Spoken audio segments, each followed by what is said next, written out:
paper reports that two of the male prostitutes were given a late-night tour of the White House last year.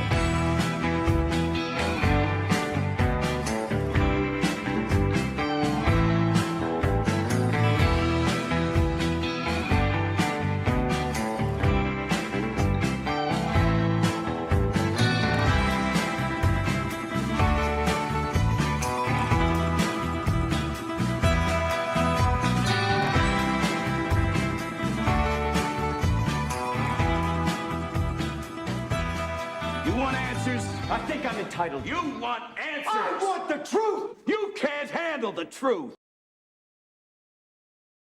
And today we have Ewan Whyte, who was raised in the same cult as Aaron Bushnell. Ewan is a writer and translator. He has written for the Globe and Mail and the Literary Review of Canada. He is the author of the books Desire Lines, Essays on Art, Poetry, and Culture, Shifting Paradigms, Essays on Art and Culture. He's written Entrainment, a book of poetry, and also a translation of the ancient Roman poet Catullus. His essay, The Cult That Raised Me, on the Community of Jesus, was a finalist for the National Magazine Award. How are you doing today, Ewan? I have a pulse, as Groucho Marx used to say. Well, how are you? A pulse is important. It's hard to be part of the human condition without a pulse. So that means you're part of the human race. I don't know where we're racing to, but it's the human race nonetheless. I like his other one where they say, "Can you hear me?" And he says, "No." So you were raised in the same cult as Aaron Bushnell. Tell us a little bit about that. Yeah, so it's the Community of Jesus is well, first of all, just to clarify, to call it a cult, it's been branded a cult in the media for a long time. It's been covered in numerous articles since the 1970s on, and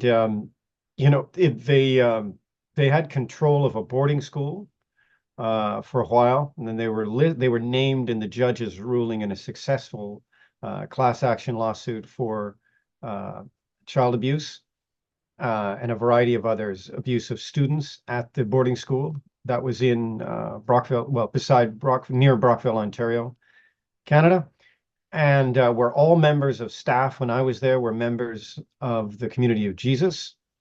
And the media openly calls them a cult in Canada. So I'm just going to clarify that it's not an aggressive thing of calling this a cult out of nowhere by actually calling this a cult. It's in line with, how it's been openly called, as well as my Toronto Life article was called a cult and is also called a cult in the Globe and Mail, which I've also written about this cult. That's the largest newspaper in Canada. Well, it certainly fits all the criteria for a cult. And so Kay and Judy, the founders, Kay Anderson and Judy Sorensen, they met in 1958 at a small church on Cape Cod, where one of them, the family was of Kay Anderson. They were running a bed and breakfast, and Judy Sorensen, they had a cottage and on Crystal Lake, and there was an immediate attraction between the two women.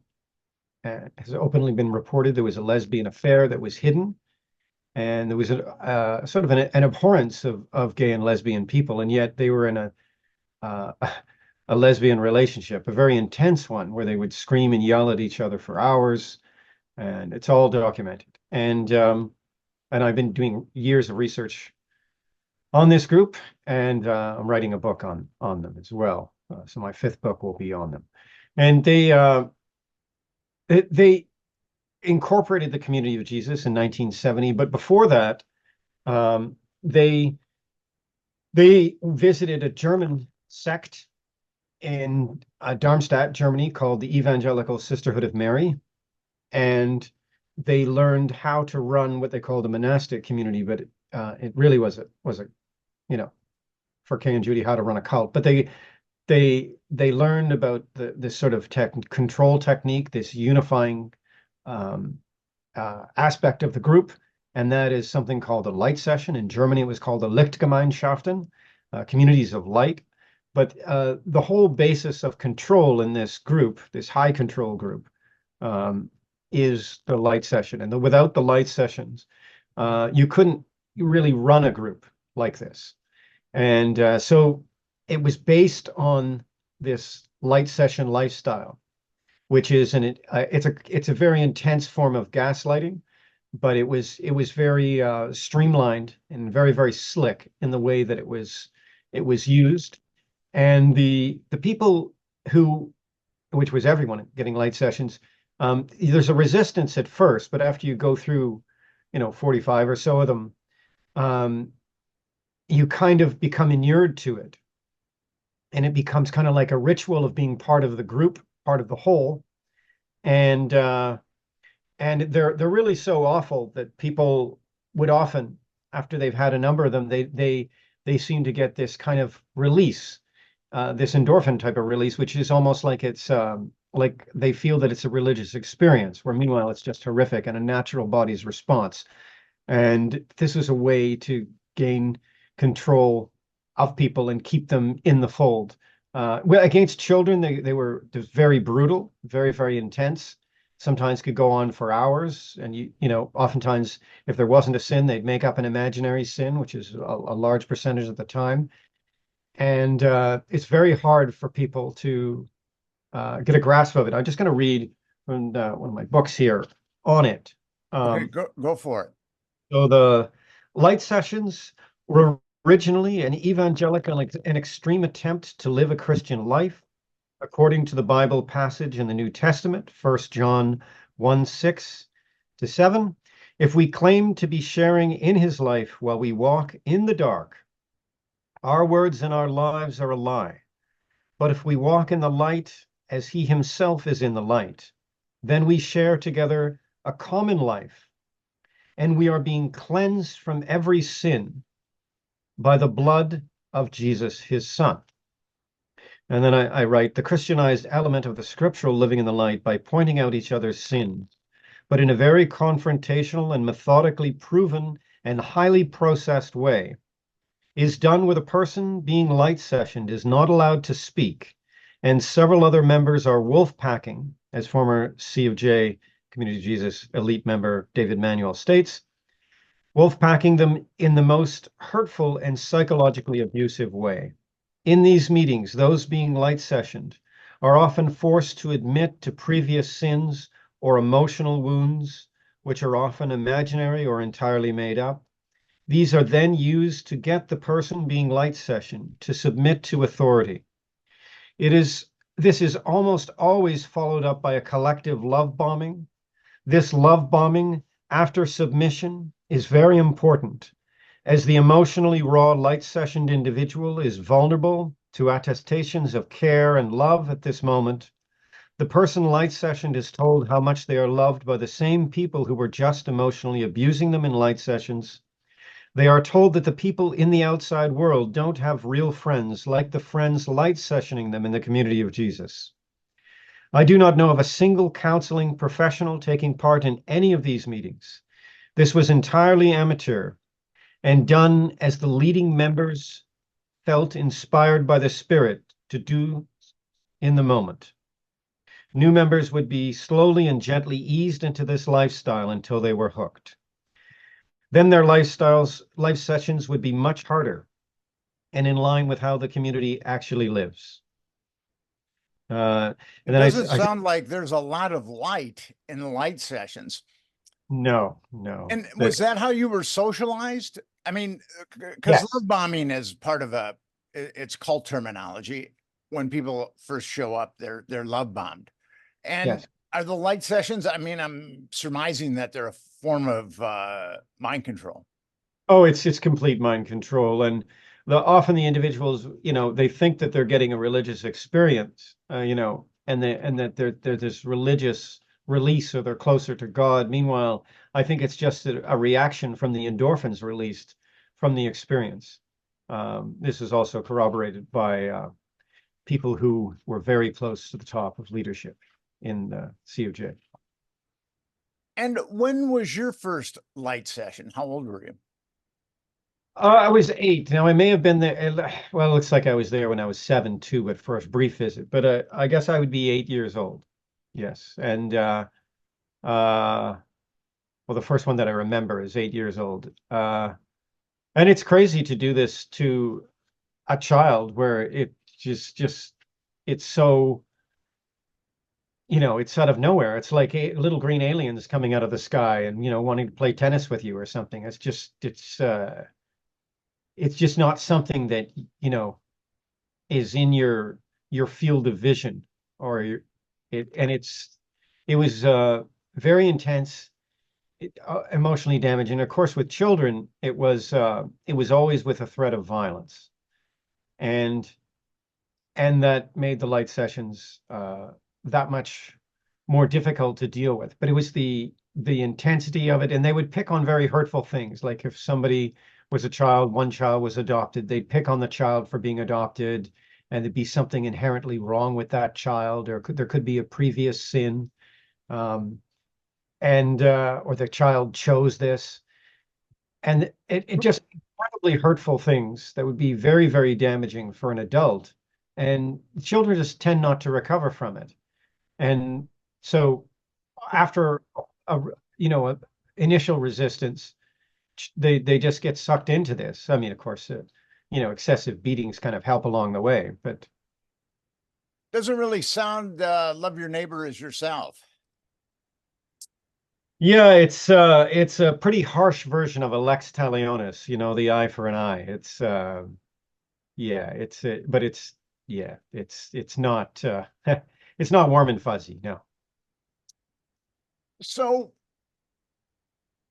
how damaging? I mean, these light sessions have to be very damaging to children on multiple levels. Yes, the Grenville Christian College as well, with a successful trial against the school, and again the Community of Jesus is named in that. This a lot of these former students who would have been most of them would be teenagers. Some are younger if they were in the day school program, but the boarding school was grade 7 and up. A lot of them have never recovered, and they were just going to the school alone. It's extraordinary that they would take this and then use this technique on unsuspecting children. And so the suicide rate is off the charts of former students of Grenville Christian College. I get the list. It's absolutely heartbreaking. And the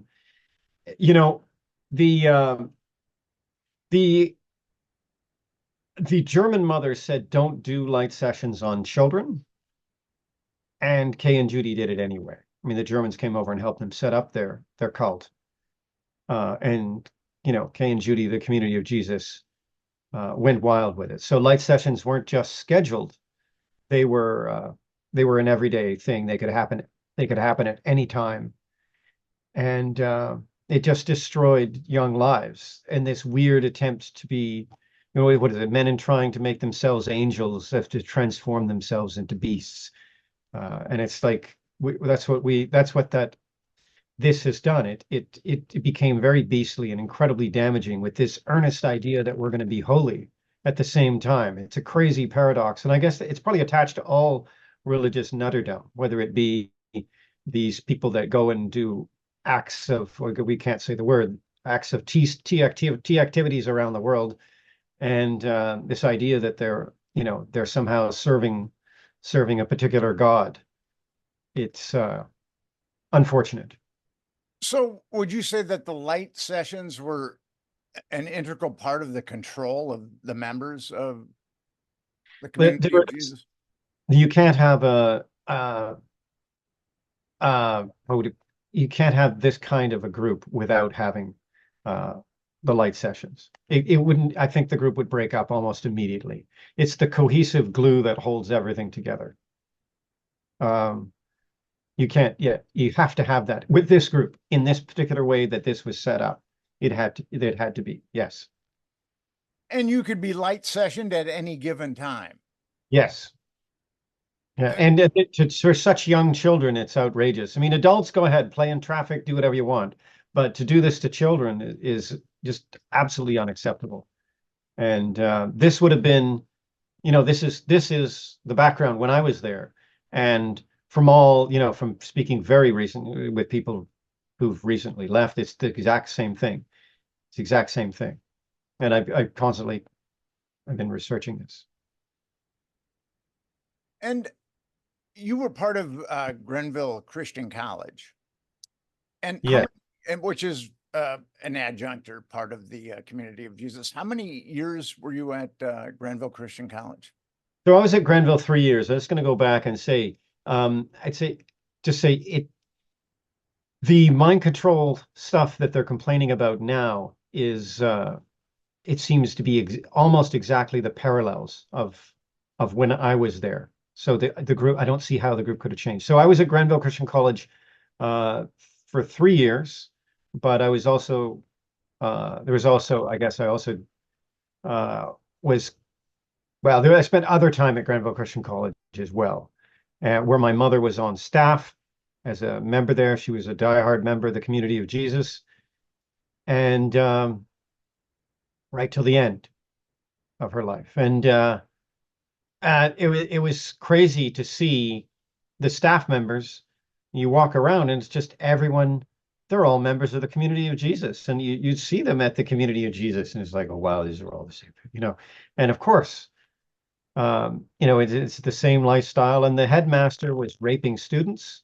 There were sexually assaults of students, as there was extensive sexual abuse of children at the Community of Jesus cult in Orleans, Massachusetts, Cape Cod.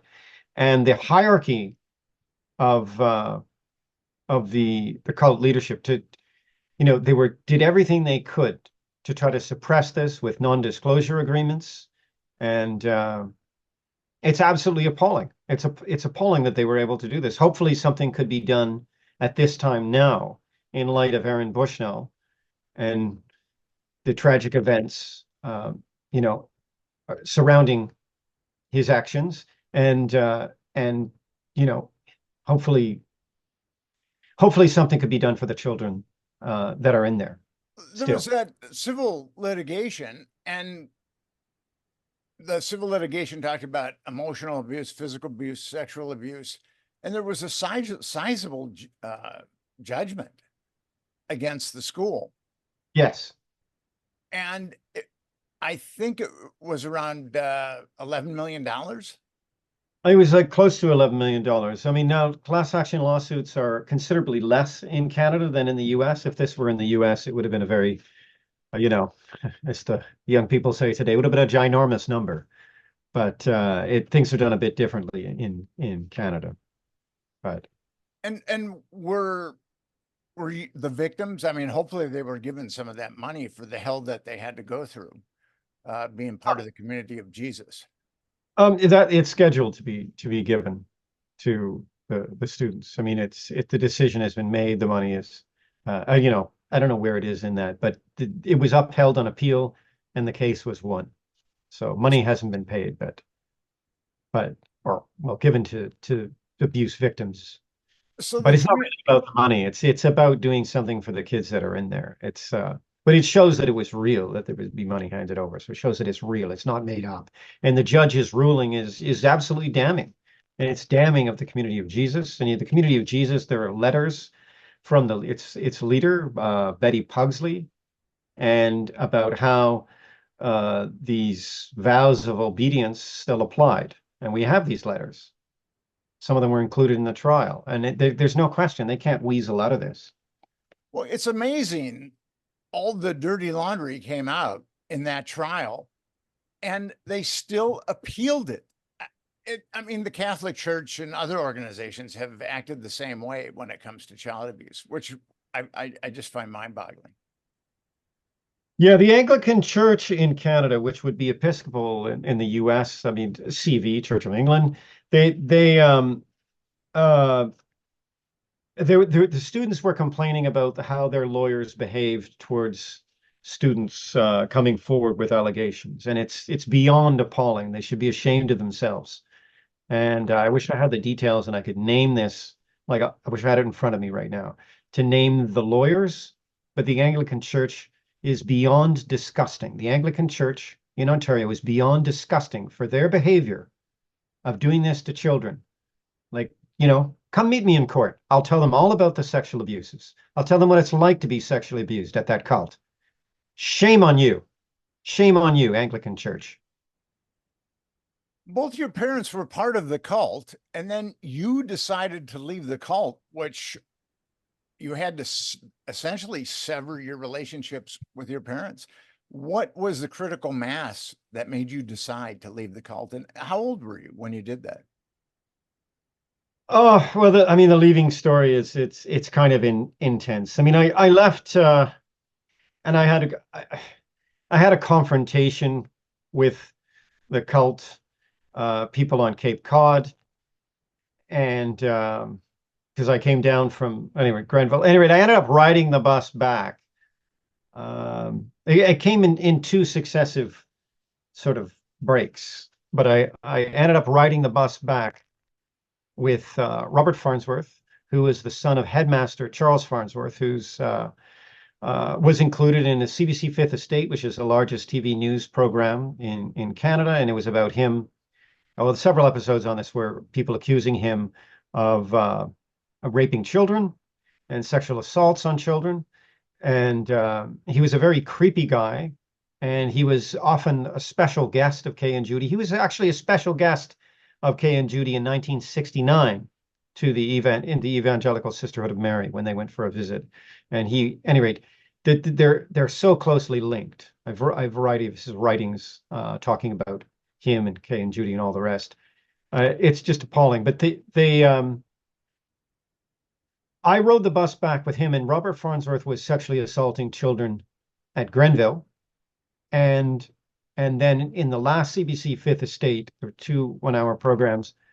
There was an episode of him and a woman who had come forward who was sexually assaulted. And there was another boy in the room that was also sexually assaulted and was a witness. And so that was one of the last parts on video, and her discussing that on video at the C of J. And I rode the minibus back.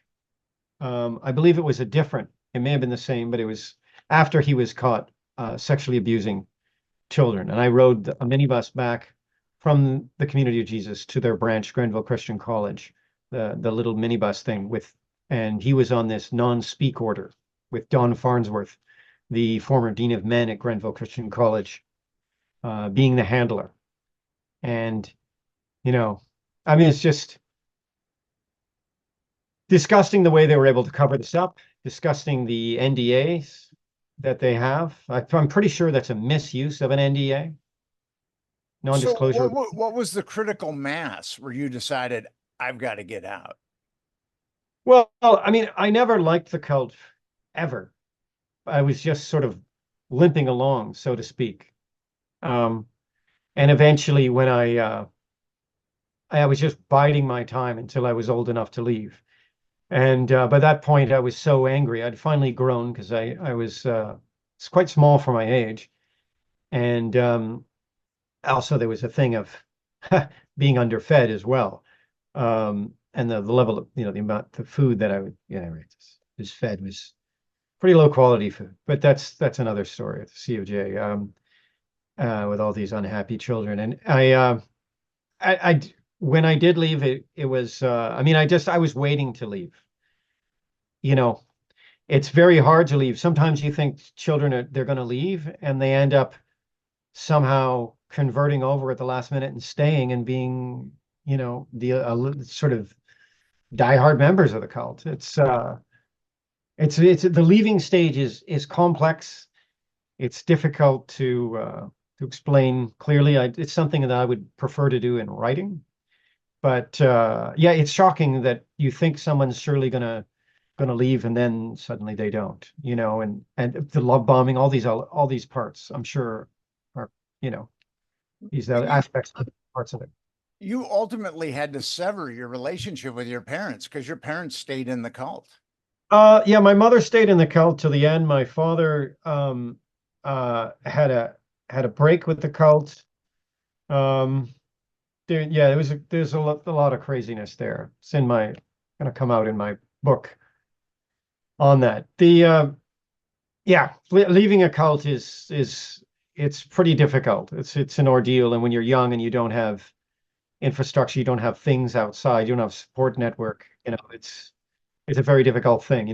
Bessel van der Kolk's The Body Keeps the Score, that best-selling book by that Harvard medical guy, talks about that. There's a chapter in that talks about the support network, and it's a big factor in the outcome of people when they, you know, deal with trauma. And that's one of the hardest things when people get out of a cult like this and they don't have a support network. So uh, it was very difficult, very, very difficult thing.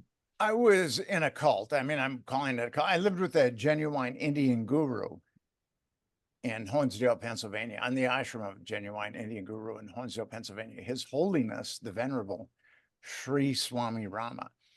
And there was love bombing there. There wasn't light sessions. If there had been light, I went there when I was 19. If there had been light sessions, I would have split pretty quickly. But I remember one day I was talking to the guru, who was supposed to be this enlightened being that's going to bestow samadhi on us. And I could have swore I smelled cigarettes on his breath. And you wouldn't think that an enlightened being would smoke cigarettes. So I went to one of the people in the cult. I would later call them the pod people. I went to one of the pods and I said, I could have swore I smelled cigarettes on Swami's breath. And he said, well, here's the situation with that. He has to have one vice to keep him tethered to this plane of reality so he can teach us. And that really didn't compute with me. But then I found out that he was having sex with the girls on the ashram. And then he was supposed to be a celibate. And then I found out he was embezzling money from his more affluent initiates. And I thought to myself, whoa, this guy must be very spiritually advanced to keep himself, if he has to do all that, to keep himself tethered to this plane of reality to teach us. I lasted about 6 months there. And what was interesting, I was there for the truth. And when I saw that it wasn't the truth, I was out pretty quickly. But there were a lot of people that saw exactly what I saw, and they were unwilling to leave that particular cult. They were, Erich Fromm, the German psychoanalytic thinker, wrote a book called Escape from Freedom. And he talked about how people give their freedom to totalitarian governments to be taken care of. And I saw that at play in this particular cult. People were willing to give up their freedom to be taken care of in this cult. And I'm sure that that was the same with the Community of Jesus. That and then there's also the brainwashing too. Now, you knew Aaron Bushnell's family. Could you tell us a little bit about them?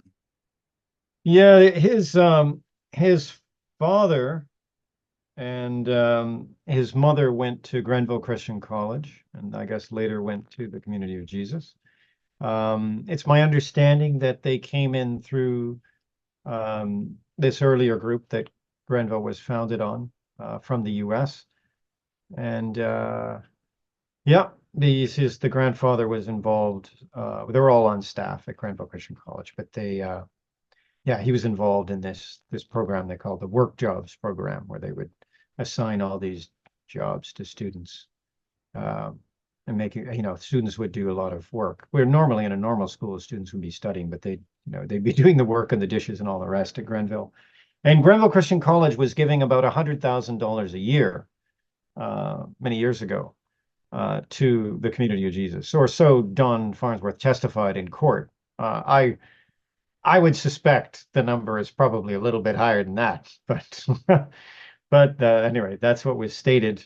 But it's hard to believe hard to believe pretty much anything they would say in court, but well, yeah. So you've talked about the high suicide rate with the Grenville students. And were you surprised at all when Aaron Bushnell set himself on fire? I was surprised that it took this long for somebody who had a childhood in the community of Jesus to do something like this. I was just talking very recently with people who left recently, and they were concerned, about a Waco, Texas type of thing, or an outburst type of thing. And I think that's why I think there are no guns, or there used to be no guns. My era there at the Community of Jesus, they and I made a particular point of researching of the situation of guns in the Community of Jesus and when there were not guns. But so these people worry about this being an issue that someone may do something that would be regrettably very violent. So I'm surprised that there were this many years between, I think, because a lot of times people would damage themselves or they would end themselves. I don't even know if we're allowed to mention this other word, but the self-ending and all this, it seems it seems it would be often inwardly directed, but it was just a matter of time. But I don't want to disparage Aaron Bushnell, his memory. I don't want to be politically sort of involved in this. I mean, it's a complex thing. I don't want to disparage, his cause. Those events in the world right now are very shocking. I have trouble getting my head around it. It just seems insane. However,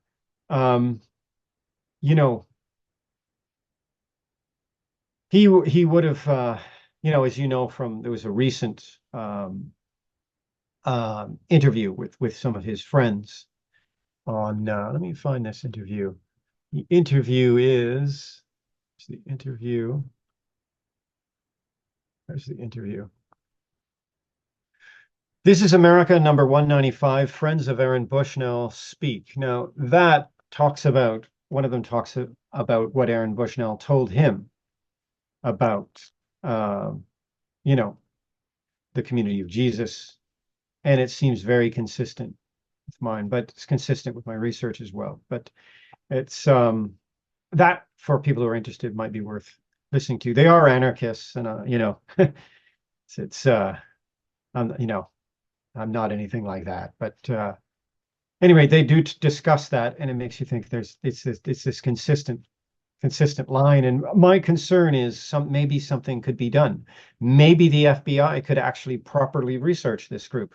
Maybe, why don't they send somebody in there and try to become a member and see what's going on with the abuse? So it seems that the children that have gone through the Community of Jesus, Grenville Christian College, they seem to turn that hostility inwards.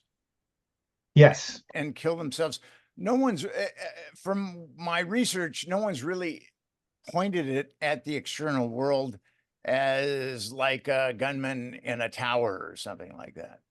That was the concern, is that these people recently leaving, I make a point of talking with as many of the people, as I can in this situation. And I have to say, it's inevitable that's going to happen. It's going to happen at one point. I think there would be an unfortunate and tragic event involving directing it outwards. There was concern of somebody coming in the front gates, I mean, but it would have been somebody who would have been harmed by the place. And this, and it's interesting, I'm certainly not the only one with a view. It's a lot of people have this view. And that's why I think there are no guns at the C of J. But, there was a point at the very beginning where there were guns, but that's another, I'll go, to address that somewhere else. I was sent to a military school when I was 13 years old. And I hated that place. I was there for a year. And the first book we had to read was Lord of the Flies. And it was Episcopalian, so they were really into, we had to go to church quite often.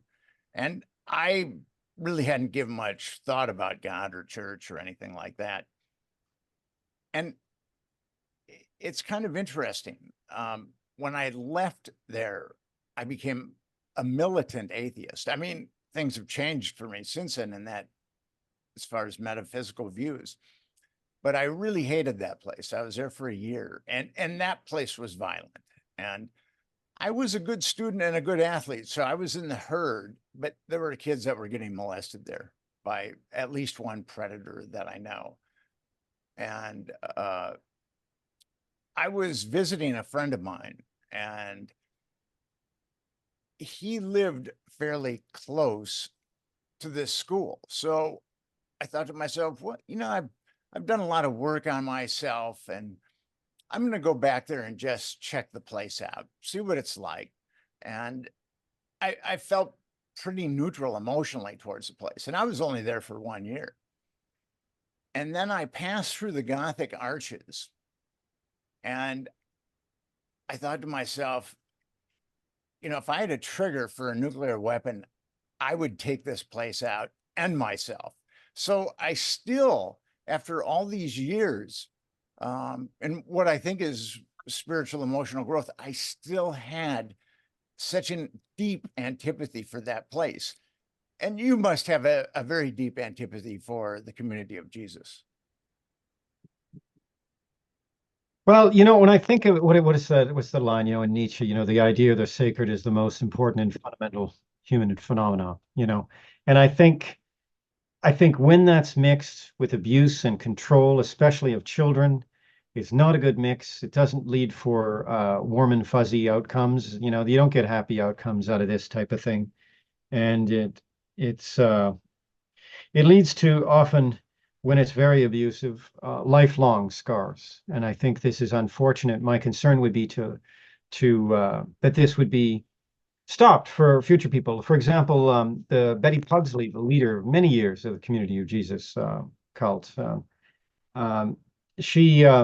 her husband was sexually abusing boys at the Community of Jesus, and that was one of the cases of affidavits covering it up and covering their tracks. And why can't the authorities in some way look into this? Well, the Community of Jesus, they have links to the local police. They have the fire department. This is well documented. It was in New England Chronicle news documentary that they did in the 90s on them. They have their hands in a lot of pots, and they can suppress stuff. Hopefully now this will be addressed and looked at seriously by people who actually have the ability to look at this seriously. Well, the cult has attracted some pretty affluent and powerful people. Yeah, they had a Rockefeller heiress. They had chairman of the U.S. Chamber of Commerce. They had some heavy hitters. And then they had a white nationalist, David Manuel. Yes. Yep. I mean, it's difficult on the background.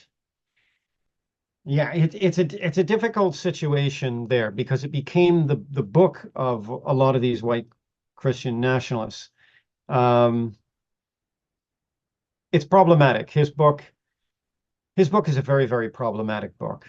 And also the behavior of Peter Marshall Jr. Was not good behavior either. And who is Peter Marshall Jr.? He is listed as a co-author of that book. Word is he didn't do much of the writing, but he he was the name brand on the book to try to, because he was a popular sort of preacher, the son of Peter Marshall, of that book, A Man Called Peter, and they did that silly film, his Peter Marshall Jr.'s mother wrote the book, Catherine Marshall, but it was like Christian literature, and they did it like it's kind of a niche niche genre. I'm not sure it would have gone anywhere if you relied on literary merit. I don't know. I don't know, you might be lucky to get a pass if you hand that in a university creative writing assignment. But but I mean, I'm not dissing this, and you know, there is very decent Christian literature. You have T.S. Eliot, you have, you know, but this particular genre of it, Christians, a lot of Christians would be embarrassed of. Like the typical American Christian would not be wanting to be associated with the community of Jesus. A majority would probably consider them not Christian. But And I the, think that's really what the issue is. the community of Jesus nonetheless cultivated these very powerful contacts. Brian Mulroney, a former Canadian prime minister, was very friendly towards the community of Jesus. Well, yeah, they had, that was Grenville, and they had, yeah, there's a photo of the headmaster, and you know, he's all these, you know, I mean, he was sexually assaulting children and all the rest, and he's with a photo of him and on Parliament Hill in Canada with the the sitting prime minister. But you know, these things, you know, if you have money, you're going to have connections. You know, and what's the funny line of Juvenal? And who shall guard the guardians themselves? Well, there's no one. But yeah, they had a lot of connections. They had connections with a guy called Robert Murray. You know, pretty high up in Washington. You know, there are photos of C of J members and a U.S. president. They had connections. They had connections, and you know, I feel very badly for, you know, Aaron Bushnell, his family, everyone. I think it's you know, it's very sad. It's very sad, but So Aaron Bushnell essentially went from the community of Jesus into the military. Was that his trajectory? well, yeah. So the story goes with a little bit of a break there in between, but his views, you know, seem to be, it's like everything was the opposite of the C of J, you know, in a lot of his views. Like, I mean, you know, there's not a lot of anarchists at the Community of Jesus cult. So Tempting to be funny. Um, yeah, yeah, it's like he, you know, it's like he deliberately chose the opposite. You know, and it's I mean, you know, the C of J, you know, there's no black members. You go there, it's a sea of white. It's very creepy. I think for like ordinary Americans would find it creepy. You know, uh, you know, there's that clean scrubbed look after all the men with short hair, this sort of, you know, archaic sort of outfits, terrible taste. You know, it's sad for the children growing up. The adults, you know, do whatever you want, but the children, it's just unfortunate. And they know when you see like a baby there, it's just like, wow, you know, this kid's gonna have a difficult time. and your I've- beliefs at this point, have you eschewed all metaphysical beliefs? Would you consider yourself an atheist? Well, I think after a while, when you look at religion for what it is, and we look at the like a history of religion, what it's attached to economy. You look at the kinds of religion that develop in an agricultural economy, what would be like a community of obedience, typically famously put by Wells, you know, and versus a community of will, European stuff, and you know the accent on the individual, and you look at the backgrounds that build it. I mean, you can really, we can get a comprehensive understanding over what a culture will produce in terms of its idea of the sacred and or its religion. I mean, you can have the conquering situations where you have various more militant religions conquering other religions in space, but you can often see the underpinning of the other religion underneath it.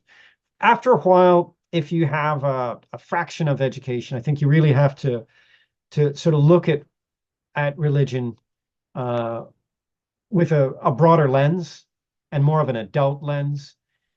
And you know, I mean, it's like Apuleius, the funny Roman satirist. If donkeys had gods, they'd be in the shape of donkeys.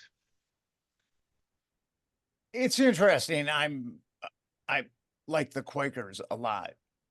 And if you look at the history of the Quakers, because of their radical nonviolence, they're generally, when you look at their beliefs in retrospect, they're generally on the right side and far less barbaric. But it is true. Religion has been used to manipulate people. As Karl Marx said, the opiate of the masses. I think television has kind of taken over as opiate of the masses, but yes, religion has certainly been used to control people. I mean, the community of Jesus is just one example of many people embracing insane ideas because of religion.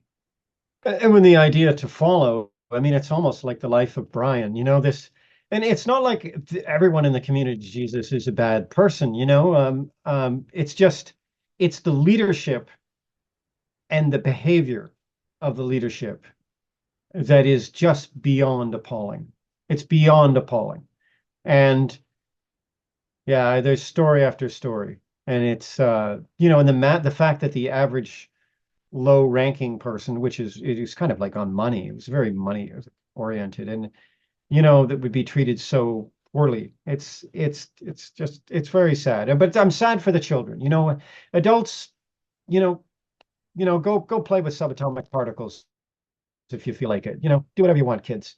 But with children, it's just, this is unacceptable, you know. And if you think of Ruskin in that famous line, the art critic, we all have our favorite art critics, and you know, all societies ultimately will be judged by how they treat their weakest members. And when you look at a totalitarian you know, community, which the community of Jesus is, and you know, you see how the weakest members are treated, and there's your answer. It's far worse than you would get in open society in the US today, or any Western country. I mean, it's absolutely unacceptable. It's unacceptable. And something should be done. Cults like the community of Jesus attract predators. The military school that I went to attracted predators. And there was a famous bank robber. His name was Willie Sutton. And he was asked why he robbed banks. And he said, well, that's where the money is. And in these environments, that's where the children are. So that's where the predators are. It's very unfortunate. Ewan, I really want to thank you for coming on the Nick Bryant podcast.